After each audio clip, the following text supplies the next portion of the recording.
Lebaran seringkali dianggap sebagai momentum spiritual yang penuh kedamaian dan kebersamaan. Namun, di balik hangatnya saling bermaafan dan berbagi ketupat, terselip narasi yang jauh lebih dalam di lingkaran elit.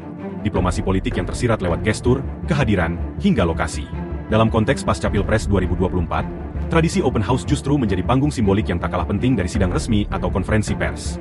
Di satu sisi, Istana Negara menjadi pusat pertemuan elit yang kini dipimpin oleh Presiden terpilih, Prabowo Subianto. Sosok-sosok yang hadir di sana menunjukkan arah konsolidasi kekuasaan dan upaya membangun legitimasi baru. Sementara di sisi lain, Solo menjadi titik perayaan Lebaran mantan Presiden Jokowi, yang kehadiran tamunya mencerminkan upaya menjaga pengaruh di luar lingkaran kekuasaan formal. Perbedaan lokasi ini tak hanya soal kenyamanan pribadi, tapi bisa dibaca sebagai peta aliran dukungan dan loyalitas politik. Apa yang tampak sederhana seperti siapa yang menyambut lebih dulu, atau siapa yang memilih datang ke rumah siapa, sebenarnya mengandung narasi kekuatan dan arah kompromi.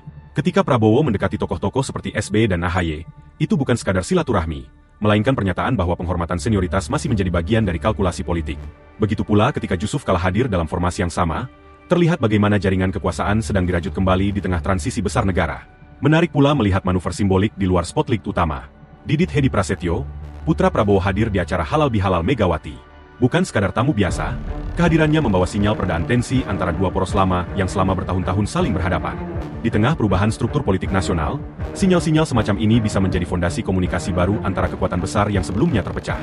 Maka tak heran, momen Lebaran di kalangan elit kini bukan hanya ajang sosial, melainkan arena penting untuk membaca masa depan politik. Dalam senyum, salam, dan sapaan tersimpan strategi, posisi, dan pesan yang hanya bisa dimaknai oleh mereka yang terbiasa membaca antara baris. Politik Indonesia pasca Pilpres bukan hanya terjadi di meja sidang atau layar debat, tapi juga dalam ruang tamu yang penuh ketupat dan kamera wartawan. Lebaran, yang biasanya kita anggap ruang privat spiritual, kini menjadi panggung publik yang menyuarakan arah konstelasi kekuasaan.